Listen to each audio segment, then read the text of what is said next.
네, 이번 시간은 여러분 교재 252페이지 출제 예상 문제 한번 풀어보겠는데요. 252페이지요. 비대면 시험 대비 2022년 8월부터 변경되는 시험 유형에 대비해서 부분 연습을 한번 해보도록 합시다. 자, 1번 보시게 되면은 22년 중 보통 예금이 가장 많이 감소한 월은 몇 월인가요? 자, 이 장부를 이건 판단해야 돼요, 우리가. 자, 보통 예금을 월별로 이렇게 쫙 볼 수 있는 장부가 뭐가 있을까? 총계정 원장, 그렇습니다. 자, 총계정 원장 가봅시다. 총계정 원장 딱 열으셔가지고 보통 예금이 103번이니까 위에서 세 번째 있겠죠. 그래서 가장 많이 감소한 월이다 그랬습니다. 그러면 여러분 보통 예금은 자산이죠. 자, 거래의 8요소에서 자산은 차변에서는 증가하고 대변에서는 감소하지 않습니까? 네. 그러니까 감소한 것을 대변에서 봐야 되죠. 그래서 쭉 보니까 2월 달에 제일 많이 감소했어요. 그래서 답은 1번 되겠습니다.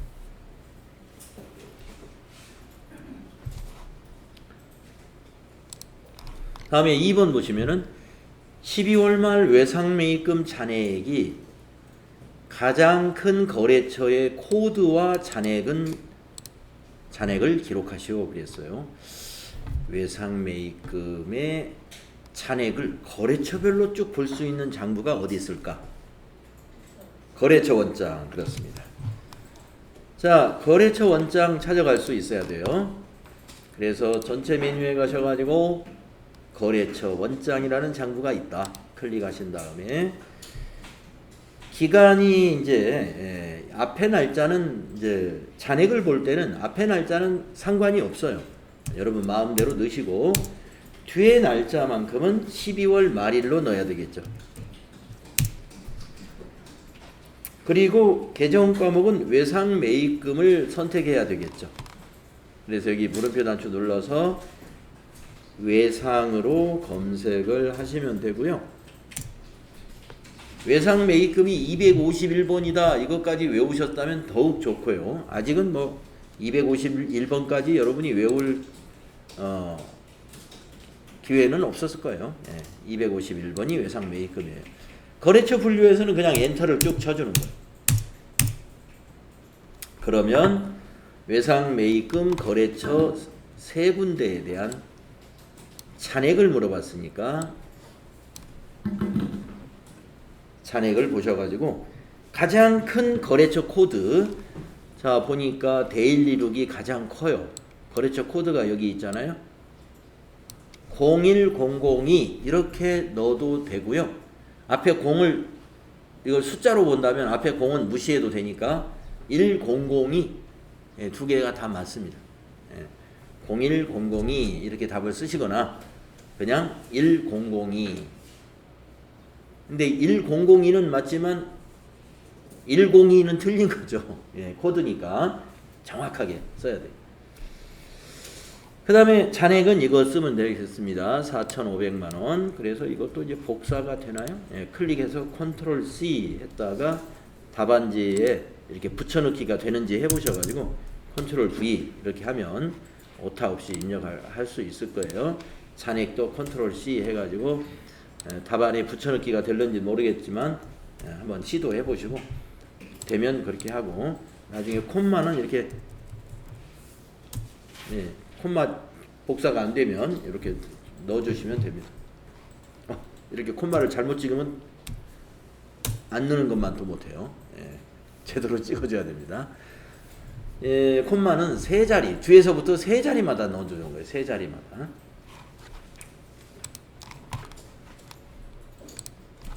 다음에 3번을 해보겠습니다. 유동자산 중 현금화할 수 있는 당좌 자산으로 단기 채무를 충당할 수 있는 정도를 나타내는 비율은 당좌 비율입니다. 전기분의 당좌 비율은 얼마인가? 단 소수점 이하는 버림할 것. 곱하기 100까지 해서 버려야 돼요. 중간에 나누고 나서 버려버리면 오답이 나옵니다. 곱하기 100 한 다음에 버리시라. 자, 그래서 당좌 비율을 요 공식을 이렇게 대부분 줍니다. 자, 그러면 재무상태표 열으셔가지고 전기분을 물어봤기 때문에 요 전기 5기에서 계산을 합니다. 당좌자산, 아까 그 계산기 기능을 이번에는 한번 써보겠습니다.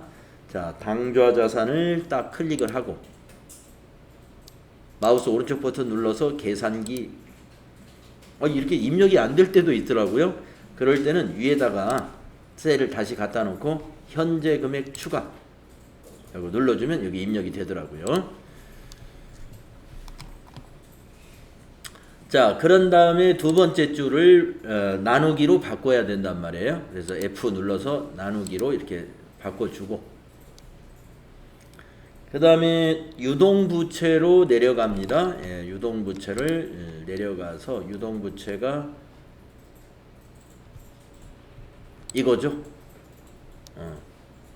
그래서 계산기 어디 갔어요? 아까 그 불러놓은 계산기 창을 이렇게 잘 찾으셔가지고 현재 금액 추가. 뭘 자꾸 벗어났다고 그러지?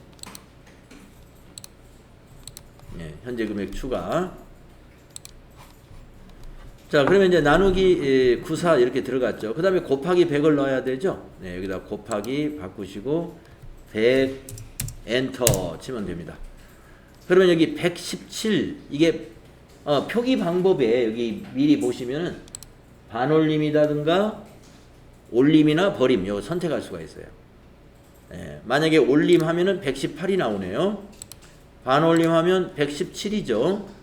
우리는 버리라 그랬으니까 버림, 소수 이하를 버린다 이런 얘기. 그래서 답을 117 3번에 답이 있네요. 3번을 답으로 찍으시면 되겠다.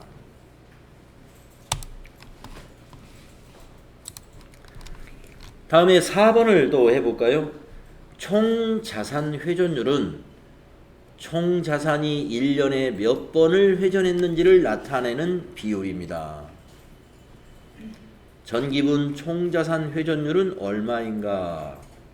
단 소수점 이하는 버림할 것. 이랬어요. 자, 매출액 나누기 총자산 곱하기 100을 해야 되는데 매출액은 손익계산서에 있고 총자산은 재무상태표에 있고, 그러니까 두 군데를 왔다 갔다 해야 되겠네요. 자, 그러면은 매출액이 있는 손익계산서에 가가지고 전기분을 물어봤단 말이에요. 전기분. 그래서 전기분의 매출액 여기 5억짜리 마우스 오른쪽 버튼 눌러서 계산기 들어갔네요. 그리고 나서 이제 재무상태표로 가요. 재무상태표로 창을 바꿔서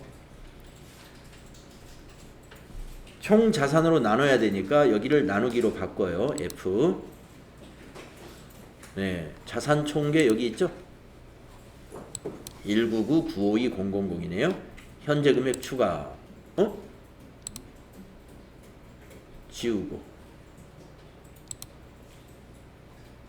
현재 금액 이거 클릭하고 현재 금액 추가.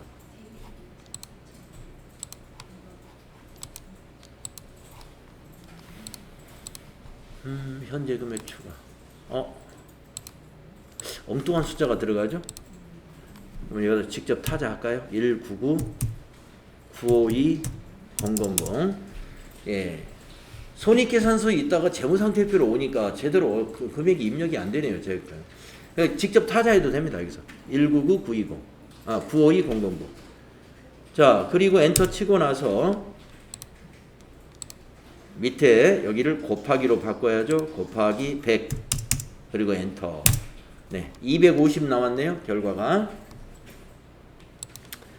250 버림으로 되어 있죠. 그래서 답은 4번에 있습니다.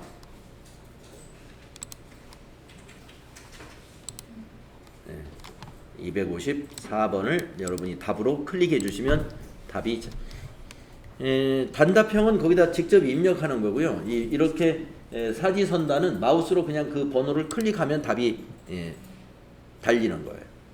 바꿀 때도 다른 답을 누르면 그 답이 바뀌는 거예요. 다음에 5번을 보시면요. 영업이익률은 기업의 주된 영업에 의한 성과를 판단하는 비율입니다. 당기분 영업이익률은 얼마인가요? 이렇게 물어봤습니다. 네, 영업이익 나누기 매출액 곱하기 100이다. 그러면 손익계산서를 열어놓고 당기분의 영업이익 찾아가 가지고 여기 클릭한 다음에 마우스 오른쪽 버튼 계산기, 그 다음에 나누기로 바꿔야죠. 나누기 넣고 매출액으로 올라갑니다. 여기 매출액이 있죠. 현재 금액 추가, 그리고 곱하기로 바꾸고 100을 입력하고 엔터 치면은 45%죠. 답은 2번에 있네요. 마우스로 2번을 클릭하시면 되겠습니다. 그리고 이 계산기는 종료 눌러서 닫아주시면 돼요.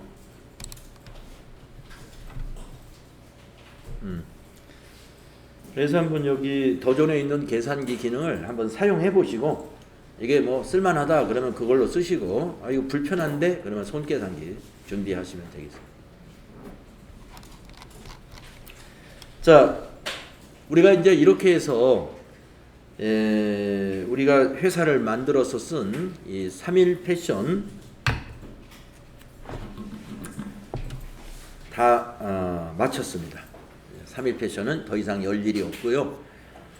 여러분 제4부에 가면은 합격 확신 문제풀이라는 게 있습니다. 그래서 앞부분에 실무 이론 평가 문제가 준비가 돼 있어요. 근데 여러분이 이제 이렇게 그 실무를 쭉 했는데 이론 평가 문제를 또 하면 굉장히 힘들어요, 여러분. 이론이. 그리고 이론은 이와 유사한 문제를 우리가 여러분 이론 공부할 때 그 이론 교재 문제 보셨잖아요. 거기 그걸로 많이 풀어보셨습니다. 그래서 일단은 실무 이론 평가 문제는 그 문제와 굉장히 유사하고 같기 때문에 일단 패스하고요.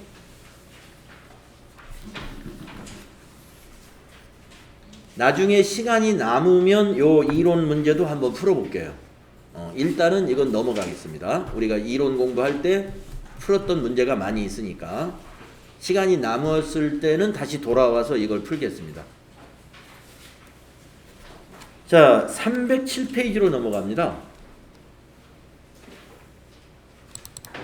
여기는 유형별 연습 문제 중에 실무입니다. 실무.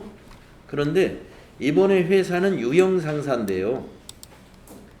유형상사는 신발 도소매하는 업종이고 그리고 법인입니다. 근데 요거는 우리가 회사를 만들 게 아니라 이제 백데이터 가지고 연습할 거예요. 회사가 다 만들어져 있어요. 그래서 이제 백데이터 설치하는 걸 실습을 한번 해보겠습니다. 네. 자, 여러분 집에 있는 PC에도 더존 프로그램을 일단 설치하셨다면은 그 다음에 해야 될 작업이 이 교재에 맞추어진 백데이터입니다. 그래서 백데이터는 어떻게 설치하는지 그때 설명을 한번 드리긴 했었는데 지금 같이 한번 실습을 해보겠습니다. 우선 지금 실행되어 있는 이 더존 프로그램을 닫아주세요. 백데이터 설치할 때는 이걸 닫고 설치합니다. 더존 프로그램을 닫고 네이버나 다음에 가셔가지고 네이버든 다음이든 아니면 뭐 이런 이게 어딘가요? 마이크로소프트? 무슨 검색 엔진이든 같은 가서 거기다가 3일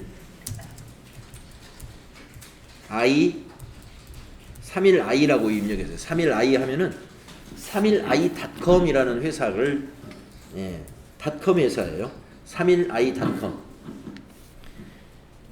이 교재의 그 출판사죠. 출판사. 예. 안 돼요. 네, 제가 봐드리겠습니다. 31i.com 하면은 31인포마인 여기 보이죠? 요 홈페이지입니다. samili.net 여기로 딱 들어갑니다. 어? 메뉴가 바뀌었나? 아, 이 홈페이지 아닌데. 아, 그 밑에 COM. 네, 뒤에가 넷이 아니고 홈페이지가 두 가지군요. 3일 모든 재경인 법조인의 필수품이라고 되어 있는 www.samili.com입니다. com. 예, 여기로 가야 돼요. 네, 인터넷이 안 되니까 이거 안 되면은 여기가 빠졌어.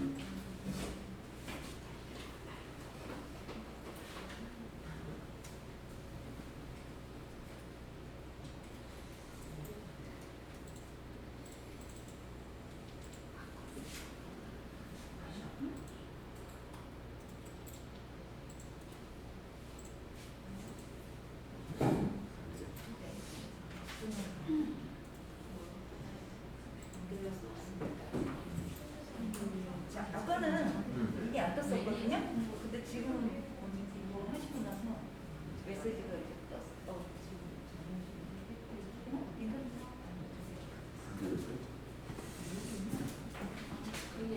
아니, 이 아까도 이 상태였어요. 아까도 이 상태였는데, 그러니까 여기서 문제는 이건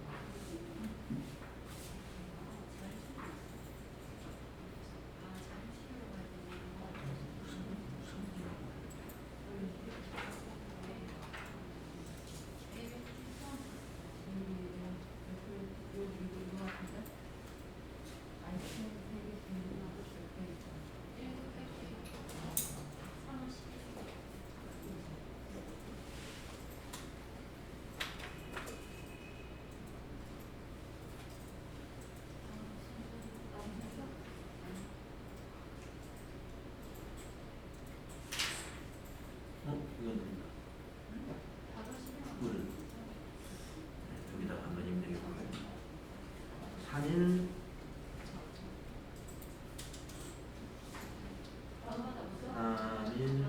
i.com 여기로 들어가서 혹시 또 인터넷 안 되는 자리 있으신가요? 다 됩니까? 네, 31i.com 여기입니다. 31i.com에 제품몰 여기 들어가 보세요. 가운데 제품몰. 그러면 왼쪽에 이 수험서 안내부터 이 메뉴가 쭉 보이는데 AT 수험서 자료실이라는 곳을 가야 됩니다. AT 수험서 자료실. 네, 거기를 이제 들어가게 되면은 여기 구분해서 백데이터라고 되어 있는 곳 중에서 찾는데요. 자, 우리 교재가 무슨 교재냐면은 회계 실무 1급 교재예요. 그러니까 이것이 되겠죠. 2022년도 교재니까 2022년 ICAN FAT 회계 실무 1급 백데이터 22년 3월 11일 날 업데이트 된 거. 요거를 클릭합니다. 그러면 이제 화면이 이렇게 바뀌지 않습니까? 이제 설명도 나오고 그러는데 뭐 이 설명을 안 봐도 쉽게 할 수 있어요. 여기 초록색으로 여기를 클릭하여 다운받으세요.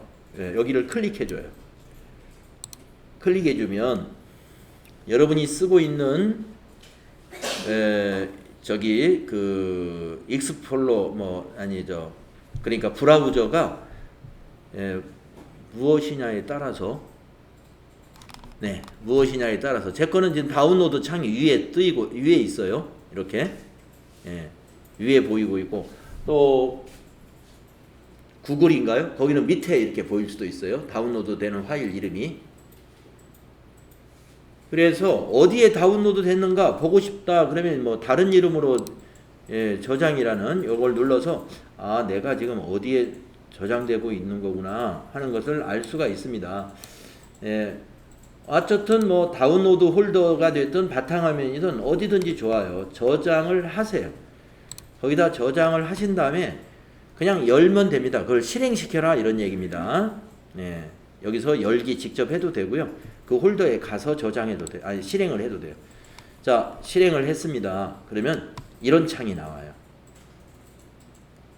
R집이 풀리는, R집 아시죠? 이 압축 파일 해제하는 프로그램이 나타납니다. 그러면서 모든 파일에 적용, 여기 모든 파일에 적용하겠다. 이거 체크하시고 예 하면은 쫙 이렇게 그래프가 나오고 조금 기다리면은 프로그램이 딱 시작되는 창이 뜨는데, 이렇게 백데이터를 한번 설치하고 나면은 여기 최신 버전이라는 단추가 깜박거릴 때가 있어요. 이때는 여기를 눌러서 업데이트를 한번 해줍니다. 최신 버전을. 그러면 이제 이런 화면이 또 한번 지나가죠. 그런 다음에 다시 떠요. 근데 또 깜박거린다 그러면 이건 프로그램 에러예요. 예, 그러니까 요거 또 깜박거리면 무시하고 그냥 사용급수 FAT 1급 하고 여기 회사 코드 이제 돋보기를 눌러보세요. 돋보기를 누르면 1314번 그 우리가 그동안 연습했던 회사는 없어졌어요. 이제 백데이터가 새로 깔리면 거기 이제 회사가 새로 싹 바뀌는 거예요. 그래서 우리가 연습했던 코드는 없어지고 오늘 연습할 회사는 유형상사지 않습니까? 3200번 밑으로 좀 내려가면 여기 유형상사 유형별 연습이라는 회사가 만들어져 있습니다. 3200번 선택하시고 확인 그리고 로그인 해주시면 되는데, 업데이트 하라고 그러면 예에서 한번 업데이트 한번 또 해주세요. 예, 업데이트 예 하도 그냥 화면이 실행되면 그냥 이거 이용하시면 됩니다. 잘못된 것 같아요? 회사가 다른 회사가 하는 건가요? TAT 2급을 1급을 받았네. 그러면 다시 AT 소음수 가서 그거 그거 다시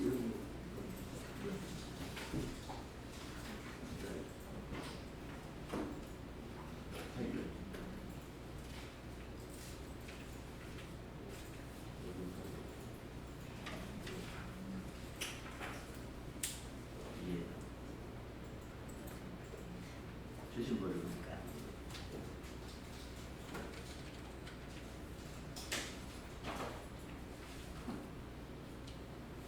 회사를 유형상 3200번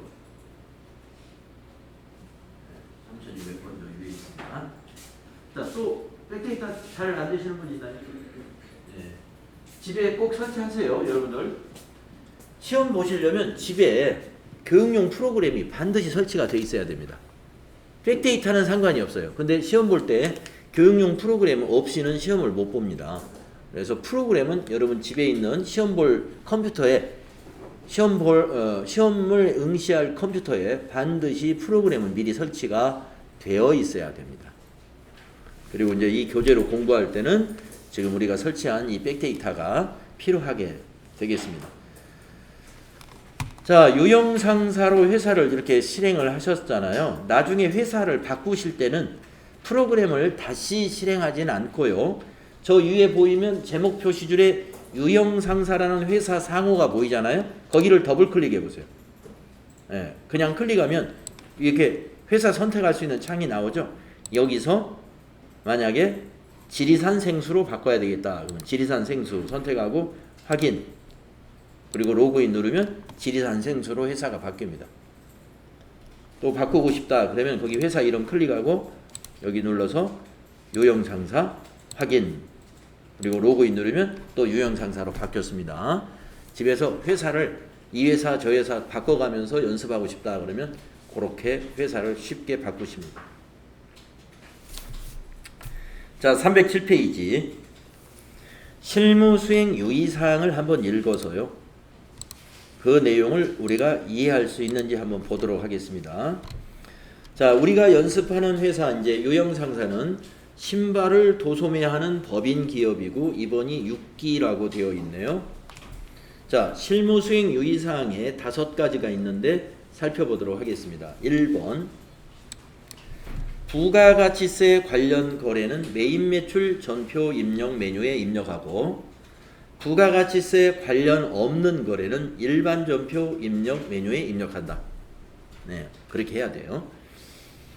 다음에 2번 타계정 대체액과 관련된 적용은 반드시 코드를 입력해라. 네.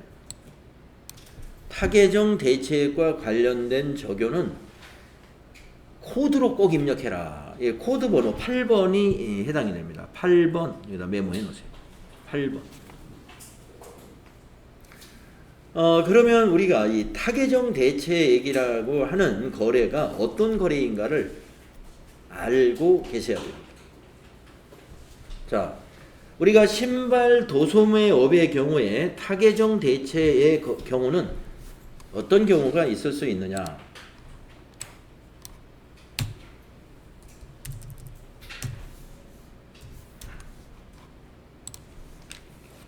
자, 도소매업에서 타계정 대체 거래란 도대체 뭘까? 무엇이 있을 수 있는가를 한번 살펴보겠습니다. 도소매업에서는 재고자산이 상품이거든요.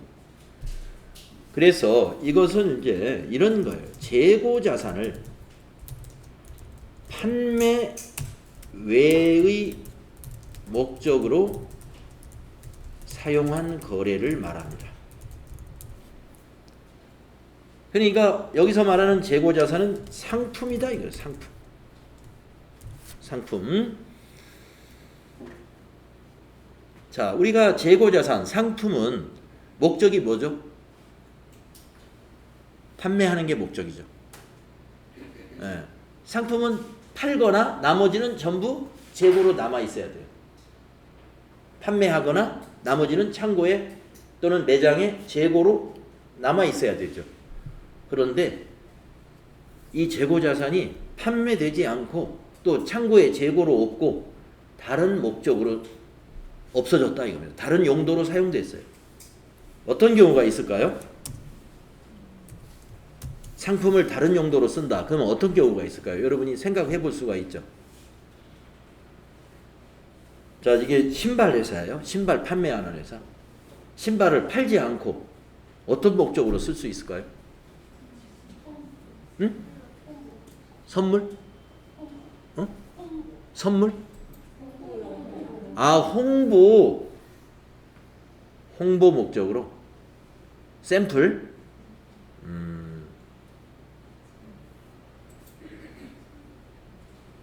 네, 홍보용으로 쓸 수 있습니다.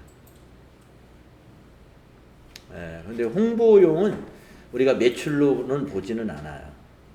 그런데 맞습니다. 홍보용도 광고 선전비로 처리해야 돼요. 예, 홍보용이다 그러면 광고 선전비가 되겠네요. 매출로는 안 봐요. 매출액으로는. 그러면 이걸 한번 분계를 한번 써볼까요?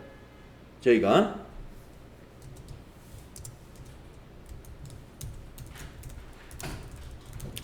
자, 신발을 견본으로 2만원짜리 신발 하나를 견본을 보내줬다고 보겠습니다. 거래처에다가.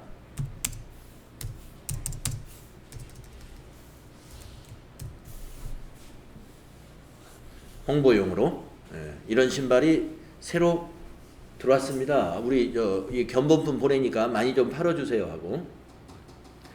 그러면 대변은 뭐로 기록해야 될까요? 상품이에요.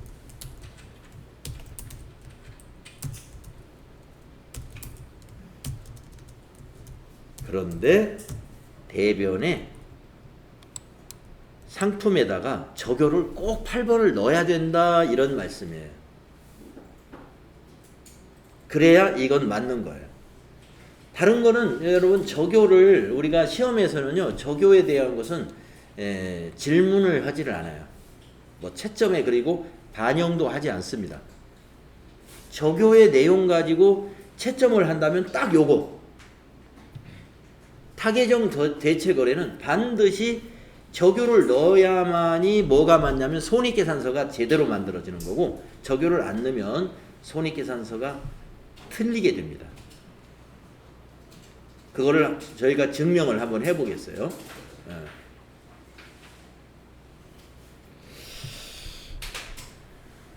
자, 그 다음에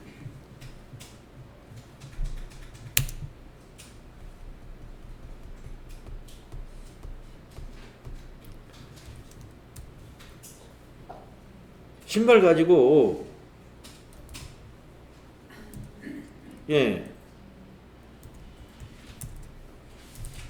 선물할 수도 있잖아요. 거래처에다 선물할 수도 있고 직원들한테 선물할 수도 있죠. 선물. 그럴 때 이것도 매출로 보지 않기 때문에 이것도 일반 전표에 그냥 입력할 거예요. 거래처에다가 만약에 좀 10만원짜리 하나 선물했고, 직원들한테는 우리 직원이 10명이라서 10만원짜리 신발을 10개 선물했습니다. 그러면 차변에는 접대비가 10만원이 되겠고, 직원들한테 선물한 것은 복리후생비가 10만원짜리 한 사람당 하나씩이니까 직원 수대 10명이니까 100만원. 대변에 이것도 상품이죠. 그런데 적요 8번을 꼭 넣어야 됩니다. 110만원. 적요 8번을 꼭 넣어야 돼요. 한 가지만 더 예를 들어보겠습니다. 뭐 이제 감을 잡으셨을 거예요. 이제 타계정 대체가 뭔지. 자, 한 가지만 더 예를 들면은 기부하는 경우도 있어요.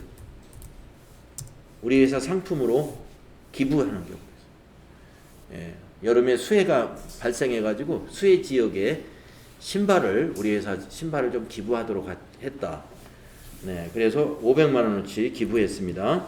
그러면 차변에 기부금 500만 원. 대변에 상품 요거 적요 8번 꼭 넣어야 돼. 500만 원. 네, 이런 정도를 여러분이 알고 계시면 돼요. 아, 이것이 타계정 대체 거래구나. 상품을, 즉 재고자산을 판매 외의 목적으로 사용하는 거래다. 판매 외의 목적. 판매하지 않고 광고 선전용으로 썼다든가, 접대비로 썼다든가, 복리후생비로 썼다든가, 기부금으로 썼다, 이런 말이 되겠습니다. 뭐 이렇게 쓰는 회사도 있어요. 전자제품 판매하는 회사. 전자제품을 회사에서 그냥 직접 쓸 수도 있어요. 우리 회사의 사무실에 에어컨이 다 망가져가지고 우리 회사가 파는 에어컨을 우리 회사에다 설치했어요. 그러면 분계로 보면 차변이 비품이 되고 대변에는 상품이 됩니다. 상품이 비품으로 바뀌는 거예요. 그것도 타계정 대체 거래에 해당이 됩니다. 여기서 한 가지 여러분이 알아야 될 것은 타계정 대체 거래는 한 가지 알아야 될 게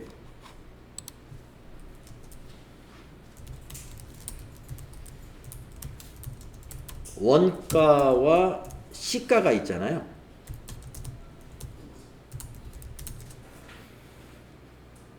자, 신발이 원가가 있고 시가가 있어요. 공장에서 사오는 게 원가예요. 그 다음에 우리 매장에서 거기 정가해서 붙여놓고 파는 게 시가예요. 그러면 금액을 원가 적용하는 게 적절할까요? 시가를 적용하는 게 적절할까요?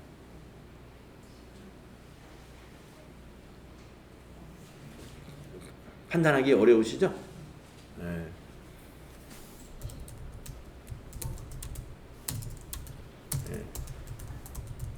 원가를 적용해서 회계 처리해야 됩니다. 네. 타계정 대체 거래는 무조건 원가로 복리후생비 처리하고 원가로 접대비 처리하고 원가로 기부금 처리하는 거예요. 시가로 하지 않아요. 이것도 알아두세요. 자, 그래서 이 타계정 대체 거래가 시험에 많이 나오진 않아요. 가끔씩 하나씩 나오는데 가끔씩 나오니까 이게 실수가 많이 나오죠. 왜? 그런 분계를 잘 일단 안 해봤고 타계정 대체 거래가 문제가 많이 안 나오니까 신발을 직원 생일자들에게 선물을 했다. 아, 이거 뭐지? 복리후생비는 맞는 것 같은데 거기 문제에다가 원가는 5만 원이고 시가는 10만 원이다 이렇게 써놨어요. 뭐로 해야 되나? 거기서 일단 여러분이 판단을 해야 되고 원가가 5만 원이고 시가가 10만 원이다. 그러면 5만 원으로 분계하란 말이야? 10만 원으로 하란 말이야? 여기서 이제 여러분이 또 판단해요. 원가로 해야 돼요. 그러면 이제 복리후생비 직원들에게 선물했으면 복리후생비는 맞는데 대변이 이거 뭐가 되는 거지? 여러분이 상품이다 이겁니다. 대변은 상품을 선물했으니까. 근데 적요를 이걸 깜빡하고 안 쓰는 경우가 많이 있다 이거죠. 우리가 일반 전표 입력할 때 또는 메인 매출 전표 입력할 때 적요 번호에 별로 신경을 안 쓰는 이유는 시험에서 적요를 전혀 채점하지 않기 때문에 우리가 이제 시험 준비할 때는 적요에 신경 안 쓸 거예요. 우리가 그동안 3일 패션 할 때는 적요 굉장히 꼼꼼하게 입력을 한 편입니다. 그거는 우리가 실무라고 생각하고 연습했어요. 적요를 꼼꼼히 넣어놓아야 나중에 장부를 조회할 때 정확하게 그 거래를 이해할 수가 있어요. 장부를 조회할 때 그래서 넣은 거고요. 시험을 볼 때는 조회할 때 도움은 되겠으나 시험 시간이 제한이 있단 말이에요. 60분 안에 과제를 다 해야 돼요. 채점하지 않는 거에 굳이 시간을 쓸 필요가 없습니다. 그래서 채점 안 하는 것은 이제 여기 유형 상사 연습할 때부터는 채점을 안 하는 것은 그냥 비워둘 거예요. 근데 이런 건 비워두면 안 돼요. 적요 8번 꼭 넣어야 됩니다. 자, 그러면은 이것을 좀 더 이해하기 위해서 여기 2번에 이렇게 반드시 넣으라 그랬는데 왜 반드시 넣으라고 할까? 그 차이를 한번 지금 우리가 실험을 한번 해보도록 하죠. 지금 실행시켜 놓은 회사가 유형 상사이죠. 현재 손익계산서를 일단 한번 보십시오. 현재 손익계산서를 12월로 한번 조회를 해 보겠습니다. 자요. 여기 매출원가를 산출하는 이 근거 자료 중에 타계정 대체라는 것이 현재 없죠. 타계정 대체는 여기 안 만들어져 있습니다. 현재. 자, 그 다음에 영업의 비용 중에 기부금 없죠. 근데 우리가 이제 신발을 기부했다고 가정을 해가지고 신발 500만 원을 기부금으로 전표를 하나 입력해 보겠습니다. 자, 그러면은 메인 매출 전표에 아니요, 일반 전표에 7월 22일 날 기부했다고 가정을 해볼게요. 자, 7월 22일 입력하시고요. 3번 차변에 기부금 933번 거래처 적요를 그냥 안 쓰고 500만원 입력하겠습니다. 또 대변 상품이죠. 상품 145번 그냥 전부 비워놓고 금액만 500만원 입력하겠습니다. 그러면 회계 처리가 됐어요. 차변에 기부금 500만원, 대변에 상품 500만원. 그리고 이제 손익계산서 한번 가보세요. 손익계산서로 창을 바꾼 다음에 조회를 한번 눌러보세요. 자, 매출 원가에 타계정 대체 반영 안 됐어요. 반영 안 됐습니다. 자, 영업의 비용에 500만 원 들어갔죠. 예, 비용은 반영됐어요. 이게 왜 틀렸을까? 이건 틀렸거든요. 자, 왜 틀렸느냐? 기부금에 반영은 됐단 말이에요. 그러면 지금 매출 원가가 현재 0이라고 되어 있습니다만은 지금 기말 상품 재고액을 우리가 기말에 결산자료 입력에다가 기말 상품 재고액을 입력할 거란 말이에요. 그 입력을 하게 되면 이게 바뀌면서 빼가지고 저거 매출 원가가 반영이 되죠. 자, 여러분 7월 22일 날 500만 원을 신발을 기부했기 때문에 창고에 그 500만 원 재고가 있어요, 없어요? 없는 거죠. 그러니까 재고조사 하면은 그 500만 원이 여기 재고액에서 빠지죠. 자, 재고에서 빠진 500만 원은 뭘로 인정이 돼요? 판매된 걸로 인정이 돼가지고 매출 원가로 간다고 그랬죠? 기초에다가 단기상품 매입액을 더해가지고 기말에 창고에 재고를 조사해가지고 재고가 얼마다라고 기록하면 이 재고 뺀 나머지는 다 어디로 가요? 매출 원가로 간다고 그랬죠. 그러니까 500만 원이 매출 원가로 가겠네요. 맞죠? 여기에 매출 원가로도 가고 지금 손익계산서 밑에 영업의 비용, 접대비 아니죠. 기부금으로도 가고 비용이 이중으로 들어가요. 그러니까 손익계산이 틀리는 거예요. 왜 이중으로 하는지 지금 여러분 이해하셔야 돼요. 재고액을 그 500만 원이 없단 말이에요. 500만 원어치 신발은 없어요, 이제. 그러니까 재고조사하면 그게 빠진단 말이에요. 이 빠진 금액을 여기다 넣어야 된다고 넣어야 돼요. 그러면 나머지는 판매된 걸로 원가로 들어간다. 그래서 손익계산이 500만 원이 틀리는 결과가 나와요. 당기순이익이 틀려져요. 자, 그러면은 다시 일반저표에 가가지고 아, 그러는 거지 하고 여기 이제 적용. 기부금의 적용가 아니고 상품의 적용을 넣는 거예요. 상품의 여기 적용 코드에 보면 여기 밑에 빨간색 적용 중에 8번에 뭐라고 써 있냐면 타계정으로 대체액이란 적용가 만들어져 있잖아요. 여기다 8번을 한번 넣어 보세요.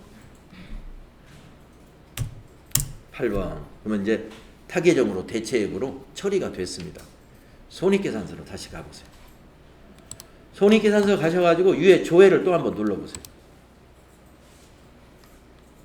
자, 타계정으로 대체액이라는 라인이 하나 만들어졌죠. 그러면 이것을 빼줍니다. 재고액만 빼주는 게 아니라 타계정으로 대체된 것도 빼고 원가로 가요. 매출 원가로. 그러니까 이제 기부한 것은 매출 원가로 안 가고 기부금으로만 가 있어요. 기부금으로 비용이 한 번만 처리된 거예요. 여기에 이게 안 들어가 있게 되면은 기부금으로도 비용 처리되고 나중에 결산하면 매출 원가로도 반영이 되는 이중의 비용이 처리가 되기 때문에 틀리는 거다 이겁니다. 그래서 다른 조교는 뭐 코드로 넣든 뭐 아니면 내용을 안 넣든 상관이 없어요. 손익계산서에 영향을 안 주니까. 그런데 이거만큼은 코드를 적용 코드를 안 넣게 되면은 소용이 없어요. 그러니까 코드를 넣어야 된다는 것은 이 8번 코드를 말합니다. 그러니까 이 코드를 지우고 여기다가 이렇게 글씨만 넣어놔서는 소용이 없다. 제가 코드를 스페이스바로 지우고 다시 손익계산서에 가가지고 조회를 하면 사라져버려요. 네. 그러니까 여기 일반 접표 입력할 때 타계정으로 대체 이렇게 문자로 넣어가지고는 소용이 없는 거예요. 꼭 8번 이 코드로 넣어야 된다. 네. 자, 타계정 대체 거래가 가끔씩 문제가 나옵니다. 가끔씩 상품으로 기부했다. 상품으로 생일자 선물했다. 창립기념일날 선물했다. 또는 상품으로 거래처에 접대했다. 이런 식의 문제가 나올 거예요. 그럴 때 이렇게 꼭 하셔야 돼요.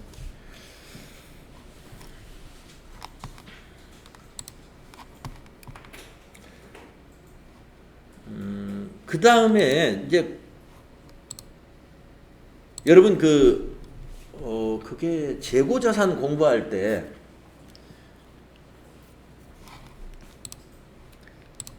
이것도 있을 수 있겠는데, 여러분 재고자산 공부할 때 말입니다.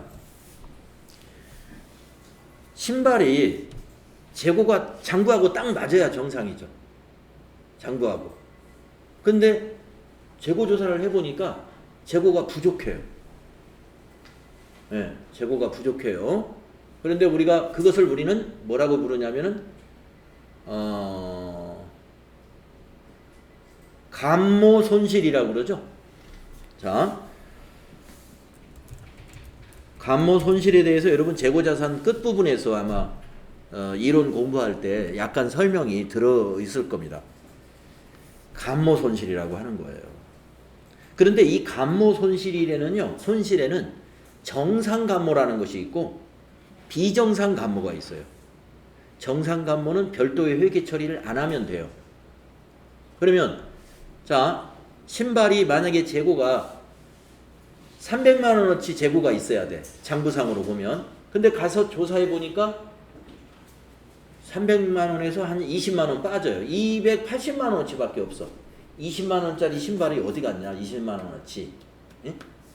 그런데 그것이 정상감모라 하는 것은 뭐냐면은 회사에서 그 정도는 차이가 있을 수 있다. 그 정도는. 왜냐하면 신발이 이렇게 적재를 해놓는 과정에서 신발이 어디가 망가졌어요. 망가져가지고 폐기 처분했어. 예. 무슨 신발이 망가졌다 이렇게. 그래서 상품을 보관 관리하다 보면 개중에 그 정도는 한 몇 프로 정도는 인정이 된다. 이게 정상 감모입니다. 그런데 비정상 감모가 있어요. 이건 회계 처리를 해야 돼요. 자, 정상 감모는 회계 처리 안 하면은 어디로 갈까요? 전부 매출 원가에 갑니다. 왜 그럴까요?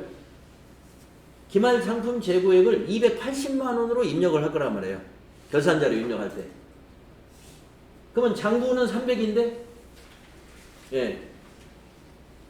우리 결산자료 입력할 때는 장부보다 뭐가 우선이냐면 실지 재고가 우선이에요. 장부를 고쳐야 돼요. 예. 그래서 그러면 장부를 어떻게 고치지? 20만 원어치를 정상 감모는 매출 원가에 반영을 시키면 돼요. 매출 원가 반영 분계는 정상 감모는 별도로 필요가 없어요. 왜 그러느냐?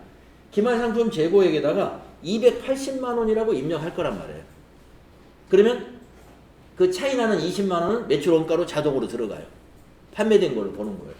그런데 아무래도 이건 비정상이다. 도둑을 분실을 했다든가 원인이 안 밝혀지는 도저히 설명이 안 되는 부족 현상. 이걸 비정상 감모라고 그래요. 그래서 비정상 감모는 차변에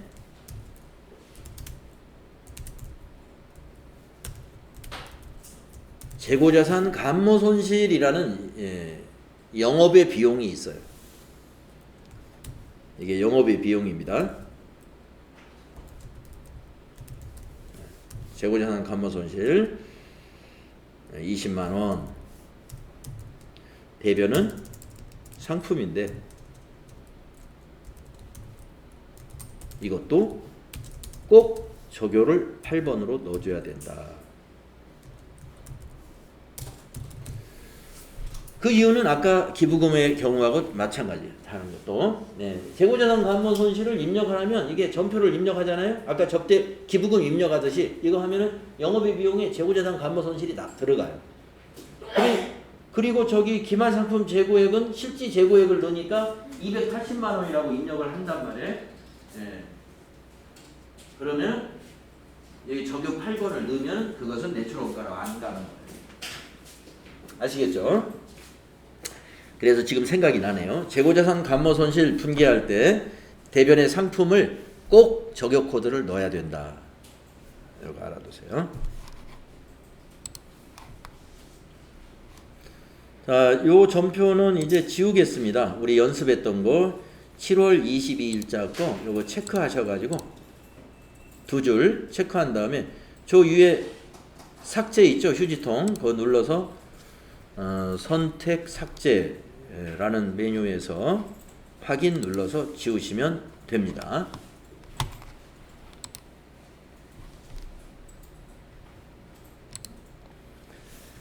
자, 지금 실무 수행에 관한 연습을, 설명을 드리고 있는데 2번 설명에서 시간을 굉장히 많이 썼어요.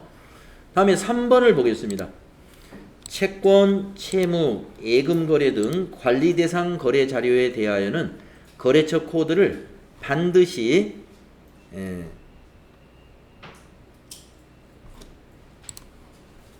입력한다. 우리가 그동안 3일 패션 연습할 때도 그렇게 연습해 왔어요.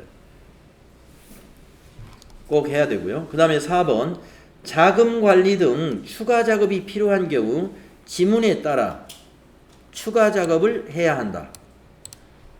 그래서 우리가 추가 작업 했던 거 F3키 기억나셔야 되는데, F3키 받으러옴, 지급어음, 거래, F3 눌러서 받으러옴 관리하고 지급어음 관리 추가 작업 해주는 거 기억나시죠? 그 다음에 업무용 승용차 관리 항목 추가해서 했던 거, 업무용 승용차 관리해라 그러면 F3 눌러서 관리해줘야 돼. 몇 호 차에 기름을 넣었다 이런 걸. 그 이야기입니다. 4번이. 그 다음에 5번을 보시면 판매비와 관리비는 800번대 계정 코드를 사용해야 된다. 당연합니다. 우리가 복리후생비 검색하면 500번대도 있고 600번대도 있고 700번대에도 있고 800번대에도 있었어요. 우리 회사는 신발 도소매업이니까 복리후생비 하면은 무조건 800번대 써야 돼요. 다른 코드는 틀려요. 그래서 한글 이름이 같다고 해서 채점이 같이 되겠구나. 손익계산서가 틀리기 때문에 채점을 같이 할 수가 없어요. 여러분이 복리후생비를 500번대로 입력하잖아요. 그러면 제조원가로 가 있고 손익계산서에는 반영이 안 돼 있어요. 그래서 틀린다. 꼭 판매관리비는 800번대 코드에서 골라야 됩니다. 그런 얘기가 되겠습니다. 그래서 여기 실무수행 유의사항에서요, 이 2번을 제외한 나머지 것은 우리가 연습을 꾸준히 그렇게 해왔기 때문에 여러분이 새로운 것은 아니지만 아까 2번 타계정 대체 거래, 요거는 앞에 3일 패션 할 때 이 거래가 하나도 없었어요. 그래서 이걸 챙겨 드린 거예요. 자, 그러면 한번 문제를 한번 풀어보죠. 사업자 등록증을 이렇게 그림으로 주고, AT 시험은요, 문제를 낼 때 꼭 그림을 줍니다. 그러니까 통장 거래 내역을 그림으로 준다든가, 어음을 그림으로 준다든가, 지금처럼 사업자 등록증을 그림으로 준다든가, 반드시 증빙을 보여줘요. 그림으로. 그리고 옆에 이렇게 설명을 해줘요. 설명을 해주고 그 다음에 평가 문제 해가지고 지시를 해줘요. 그러니까 자료 설명을 먼저 읽고 그 다음에 문제를 풀 때는 여기에 지시된 것대로만 문제를 푸시면 됩니다. 자, 자료 설명을 보시면은 유형상사는 대표자 박상준으로 변경하고 다음과 같이 사업자 등록증을 변경 발급받았습니다. 네, 대표자 주민번호도 주었으니까 이것도 어딘가 입력을 할 일이 있겠네요. 자, 평가 문제.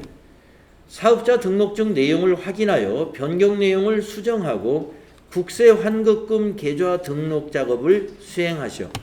이걸 비워놨나 봐요. 이것도 등록해라. 그러니까 이 문제를 딱 읽어보면 여러분이 대표자 바꿔야 되고 주민번호 바꿔야 되고 은행 계좌번호 바꿔야 되겠구나. 이런 파악이 되죠. 자, 그러면은 우리 회사가 유형 상사니까요. 가끔 거래처하고 회사를 헷갈리시는 분도 있어. 우리 회사를 바꾸는 것은 거래처가 아니고 회사 등록에서 바꾸는 거예요. 자, 회사 등록 누르면 여러분 시험 볼 때는 회사가 하나밖에 없어요. 지금 우리는 교재를 연습하니까 회사 등록에 가니까 회사가 많은 거죠. 시험 볼 때는 그때 회사는 하나밖에 없습니다. 자, 대표자 고치세요. 그리고 그 밑에 주민번호도 고치세요.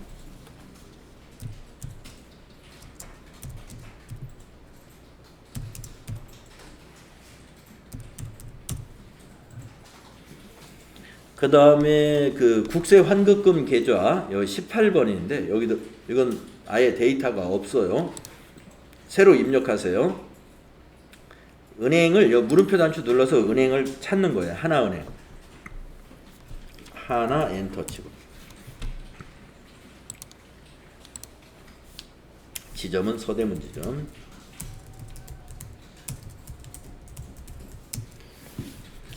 계좌번호도 입력해요.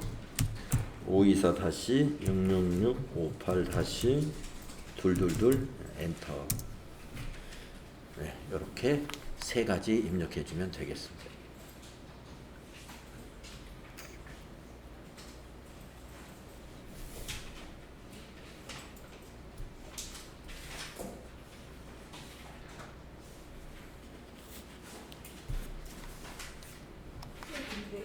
네. 수업자 등록 중에 이메일 주소가 있는데 추가 사항에 이메일이 다른데 그거 아, 이메일 주소가 바뀌었나요? 아, 이메일 주소도 바뀌었네요. 네, 이것도 고쳐야 되겠군요.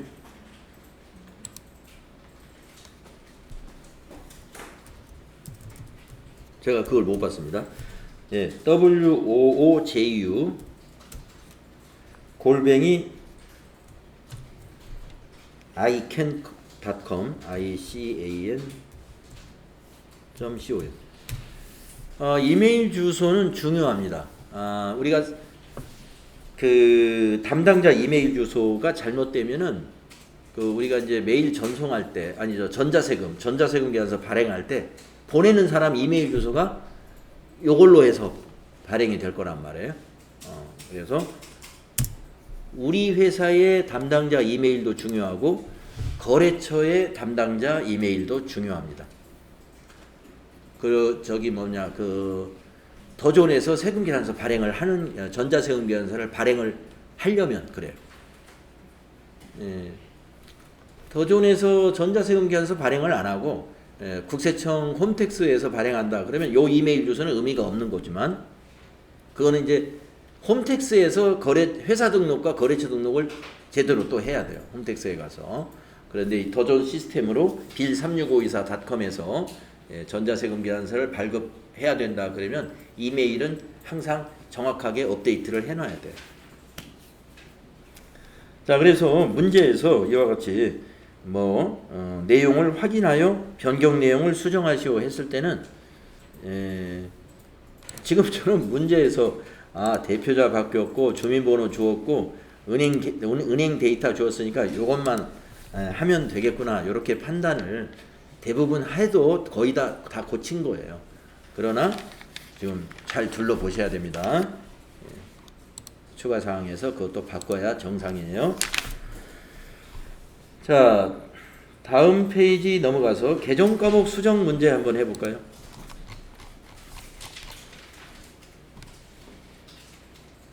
당사는 무형자산의 개정 과목 중에 235번 디자인권이라는 것을 의장권으로 수정하여 사용하고자 한다. 개정 과목을 수정 등록하시오. 그러면 235번을 고치면 되죠. 자, 그러면 여기 전체 메뉴에 가가지고 개정 과목 저교 등록이라는 메뉴 있잖아요. 그런 다음에 키보드로 235를 숫자 키로 253 입력하면 253으로 235네요. 235 하면은 235번으로 바로 갈 수가 있습니다. 주변이 빨간 거면은 우리도 한번 봐야 돼요. 이 디자인권이 빨강색인가 아닌가는 다른 개정 과목을 눌러봐야 색깔이 확인이 됩니다. 그러면 디자인권이 빨강색이라는 걸 우리가 알게 됐는데 이거는 그냥 덮어쓰기가 안 되고 사전에 무슨 키를 한번 누르고 덮었어야죠. 기억나세요?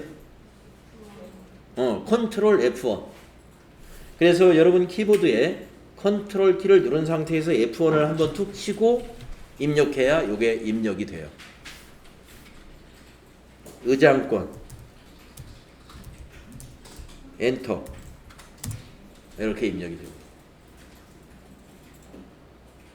노트북 키보드 그 하얀 키보드 쓰시는 분은 컨트롤하고 그 옆에 FN 키까지 같이 누르고 F1을 툭 쳐야 돼요. 일반 키보드에서는 그냥 컨트롤만 이용하고요.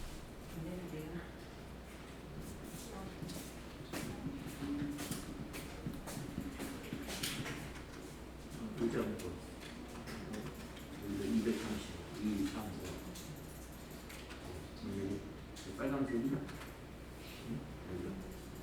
컨트롤 누른 상태에서 F1 한번 치고 입력해 보세요.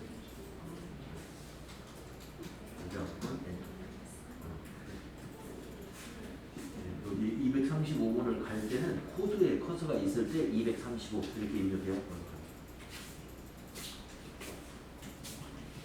네, 계정 과목 코드 찾아갈 때는 커서가 코드란에 있어야 돼요. 네, 이렇게 코드란에 커서가 있을 때 만약에 103번을 찾아가야 되겠다. 103번. 103번으로 바로 가고요. 아까 그 235번을 다시 가야 되겠다. 이 커서가 코드에 있어야 됩니다. 235 하면은 235번으로 바로 간다. 그래서 계정 과목 수정하는 문제를 낼 때 대개 코드 번호를 알려줘요. 그러니까 그 코드로 빨리 가야 되니까 지금 이 방법으로 빨리 가야 되겠죠.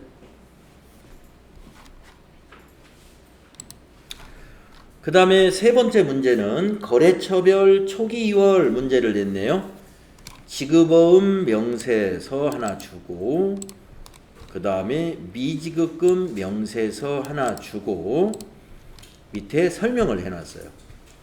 유형상사 전기분 재무제표는 2월마다 등록이 되어 있다. 거래처별 초기 2월 사항을 입력하시오. 단 지급어음은 등록된 어음을 선택해서 입력해라. 그러니까 어음 번호를 손으로 입력하지 말고 거기를 더블 클릭해서 선택해라. 이런 이야기입니다. 자, 그래서 지급어음 명세서부터 먼저 해결하겠습니다. 거래처별 초기 2월 여러분 여기 전체 메뉴에 나가시면 기초정보관리 맨 밑에 있죠. 클릭하시고 재무상태가 다 보이죠? 재무상태표 입력한 데이터가. 지급어음을 딱 클릭을 해요. 그러면 여러분 알다시피 지급어음은 여기다 입력이 안 되죠. 그래서 지급어음 요 계정 과목을 어떻게 해요? 더블 클릭하죠? 네, 더블 클릭해 보세요. 네, 이거 기억날 거예요, 여러분. 여기다가 이제 입력을 해야 됩니다. 자, 거기 코드를 알려줬네요. 7002번. 자, 7002 엔터. 그러면 부산 상사. 만기 일자는 비고에 있습니다. 거기 2022-0715 비고란에 있죠. 엔터 치고요. 아까 어음 번호를 어떻게 했어요? 선택해서 입력해라 그랬죠. 등록이 되어 있는 걸 선택해라. 그러니까 어음 번호를 더블 클릭해요. 어음 번호를 더블 클릭하고, 예, 더블 클릭을 하고 거기서 이제 선택을 해라 하는 얘기입니다. 자, 어음 번호를 찾아보세요. 004, 2021 뭐 이렇게 되어 있는 거. 004, 2021. 요 두 번째 거죠? 예. 위에 건가요? 두 번째 거. 예. 이 어음 번호 잘 확인하셔가지고 확인. 어음 번호가 굉장히 많은데요, 제 거는 여러 개가 있는데 거기에 두 번째 겁니다. 확인. 자, 그 다음에 금액을 입력합니다. 200만 원.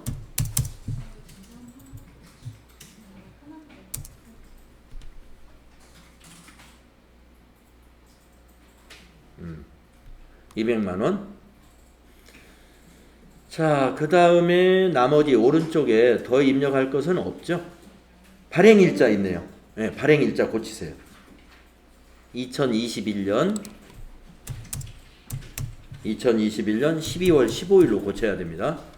네, 발행일자 이렇게 고치세요. 네, 발행일자까지 고쳐야 다 입력한 거예요. 자, 밑에 차액이 0 나와 있는가 보시고요. 이 창을 닫으면 그 전으로 돌아가는 거 아시죠? 네, 돌아왔습니다. 자, 그 밑에 미지급금 명세서는요. 그 미지급금 바로 밑에 있죠. 지급어음 밑에. 이 오른쪽이 이렇게 환하게 열려 있는 것은 여기다 직접 입력하는 거예요. 자, 7001번 엔터 치고 적요 입력하는栏은 없어요. 그러니까 금액만 입력해 주시는 거예요. 그 다음에 99601 130만 원. 이렇게 두 개 거래처의 그 미지급금 잔액을 입력하면은 밑에 차액이 0 나오면 잘 된 거예요. 거래처별 초기 유월 문제 이런 식으로 출제를 합니다. 자, 그러면은요 이제 시간이 다 됐기 때문에 오늘은 여기까지만 하도록 하겠습니다. 다음 시간에 309페이지 접어 놓으시고 거기서부터 연습할게요. 수고하셨습니다.